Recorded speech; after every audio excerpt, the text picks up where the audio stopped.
Assalamualaikum warahmatullahi wabarakatuh. Waalaikumsalam warahmatullahi wabarakatuh. Selamat pagi anak-anak. Pagi Bu. Apa kabar semuanya?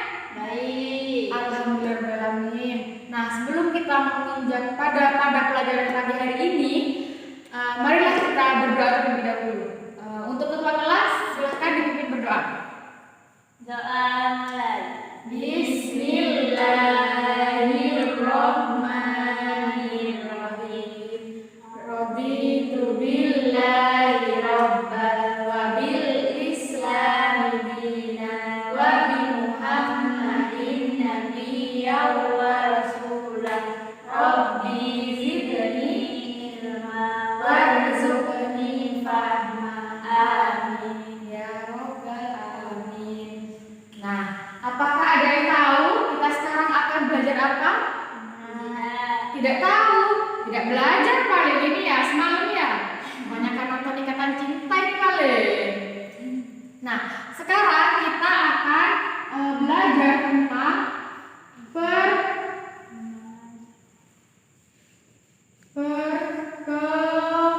perkembangan Islam di benua Afrika. Nah, ada yang tahu Afrika itu di mana? Enggak. Belum pernah nyampe ya? Iya, sama ibu juga belum pernah nyampe. Nah, yang pertama itu Islam masuk di benua Afrika. Nah, Islam masuk di benua Afrika itu pada masa Khulafaur Rasyidin, yang mana waktu itu Rasulullah pertama kali hijrah di Habasyah, dan waktu itu tuh dipimpin oleh Raja Najasyi, yang mana Rasulullah itu pada abad kelima kenabiannya seperti itu. Dan pada masa saat itu orang pertama kali masuk Islam itu adalah Bilal bin Rabah. Ada yang tahu siapa itu Bilal bin Rabah? Enggak. Nggak tahu Bilal bin Rabah. Bilal bin Rabah itu adalah orang yang pertama kali mengumandangkan azan ataupun seorang muazzin, yakni sahabat kesayangan Nabi Muhammad SAW. Nah, pada saat itu di negara benua Afrika ini itu adalah negara yang sangat merdeka. Mengapa yang sangat merdeka? Nah, karena di benua Afrika ini itu adalah jalur yang mana terletak di antara benua Afrika dan benua Asia. Nah, sebelum di benua Afrika ini dikuasai oleh pasukan Muslim, sebelumnya itu mereka itu di tempatnya di Mesir itu dikuasai oleh kaum Romawi. Nah, adapun yang kedua yakni pada abad ke-19. Nah, pada abad ke-19 ini itu terjadi pembentukan organisasi Muslim, yang mana waktu itu di Tunisia. Nah, di daerah benua Afrika Utara ini sangat kental dengan gerakan Sufi. Nah, begitupun juga di Tunisia. Nah, di Tunisia ini terkenal dengan gerakan Thorikoh Qadariyah, Rahmaniyah, dan juga Tunjiyah. Nah, selanjutnya yakni setelah Islam itu sudah menyebar luas di benua Afrika Utara, Islam itu menyebar di benua Afrika Barat, yang mana pada masa dinasti Murabitun, nah itu Islam itu bisa menaklukkan ataupun bisa mengalahkan daerah Ghana pada abad ke-11. Dan penduduk di sana itu sampai mendirikan kerajaan, yakni kerajaan Mozambik, Zanzibar, dan juga yang lain-lain. Di situ banyak pada saat itu. Nah, yang ketiga yakni ada negara Maroko. Nah, negara Maroko ini adalah negara yang merdeka dengan mereka itu mempertahankan rezim otoritasnya. Nah, yang mana itu dilandaskan dengan simbol khilafah dan sufi. Nah, meskipun seperti itu, di negara Maroko ini juga mereka itu kesulitan memperkokoh otoritasnya itu di daerah pedesaan ataupun di pedalaman. Karena ada yang tahu kenapa? Tidak, Bu. Nah, karena di pedesaan ataupun di pedalaman mereka itu bingung dengan cara keberagamaannya seperti itu. Nah, yang mana itu di antara kaum berjenis kota, huruf melek dan puritan spiritualis.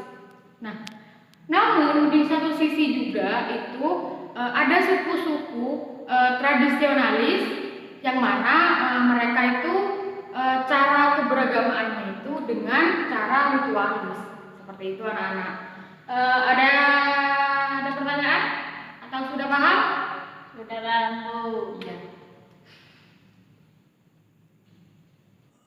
Nah, selanjutnya yang keempat yakni ada negara Libya.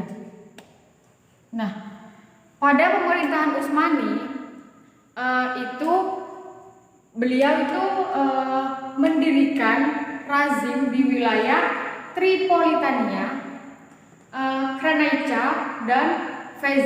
Nah, yang mana pada masa modern saat ini itu disebut dengan kota negara Libya.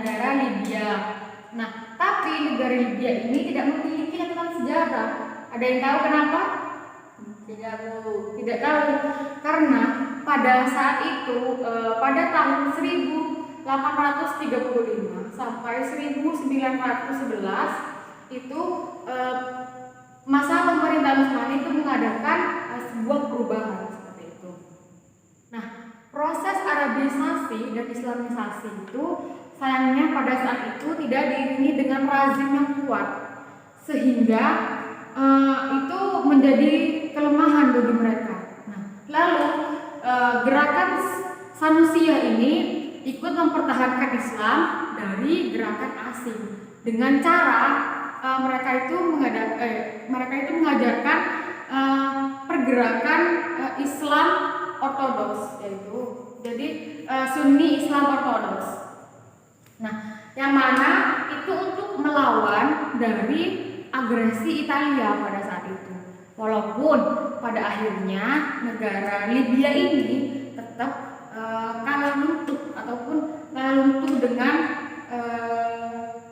pengaruh dari Italia seperti itu. Nah, yang selanjutnya itu nomor 5 yakni ada negara Senegal.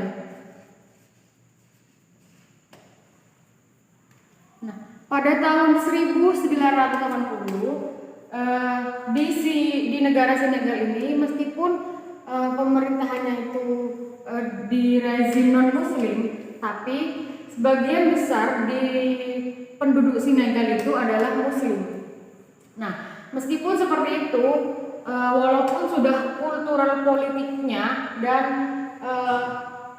institusi politiknya itu dari Eropa dan dari kalangan non elit tapi non muslim, nah tapi di negara itu sebagian besarnya itu adalah pengajaran tarekat sufi yang mana itu pada abad ke-19 silam yang tadi tuh ya itu.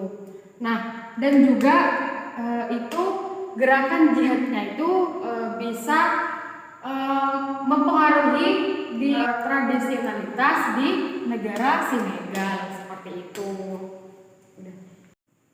Nah, yang mana pada saat itu pemerintahan Prancis itu ikut menyokong penyebaran Islam di negara Senegal karena mereka itu beranggapan bahwa negara ataupun masyarakat Muslim di situ itu peradaban yang tinggi dan juga berpola hidup produktif, dan juga mereka itu cakap di bidang administrasi gitu.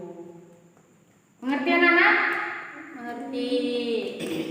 Selain itu juga di negara Prancis ini mereka itu menjadikan Muslim sebagai juru tulis dan kepala-kepala kampung di sana. Dan tapi di pemerintahan Prancis ini memperbolehkan mereka itu menjalankan hukum Muslim ataupun syariah mereka di sana seperti itu. Nah, meskipun juga mereka itu mungkin ada kemungkinan nanti itu warga Muslim itu menjadi rival mereka ataupun menjadi lawan politik mereka, tetapi pemerintahan Prancis ini akan mencegah kemungkinan itu agar tidak terorganisir ataupun tetap di bawah naungan mereka ataupun di bawah kontrol mereka dari pemerintahan Prancis seperti itu. Bagaimana anak? Sudah mengerti? Mengerti. Ya. Baik. Selanjutnya, apakah ada pertanyaan? Ada. Nah, sekarang Ibu akan memberikan pertanyaan kepada kalian. Yang benar Ibu kasih hadiah. Siap? Siap ya? Ibu akan menanyakan tentang Islam masuk di benua Afrika yang pertama. Itu pada masa siapa tadi? Yang benar angkat tangan. Pada masa siapa?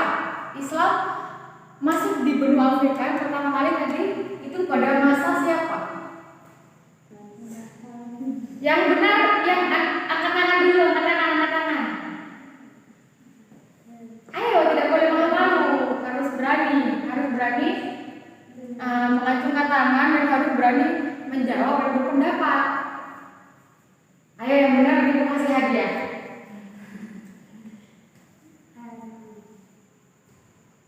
Salah nggak apa-apa, kan yang penting mencoba dulu.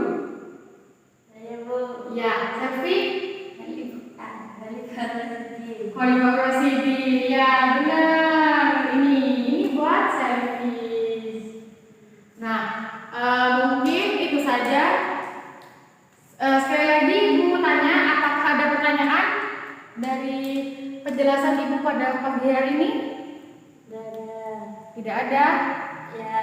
Ya, mungkin karena jamnya sudah sampai juga ya, Ibu akan akhiri pada pertemuan di pagi hari ini. Untuk ketua kelas silakan berikan doanya. Berdoa mulai. Alhamdulillahirabbil alamin. Bismillahirrahmanirrahim. Wal 'asri innal insana lafi khusr illal ladzina amanu wa 'amilus sholihati wa tawasaw bil haqqi wa tawasaw bis sabr. Nah, kurang lebihnya Ibu mohon maaf. Assalamualaikum warahmatullahi wabarakatuh. Waalaikumsalam.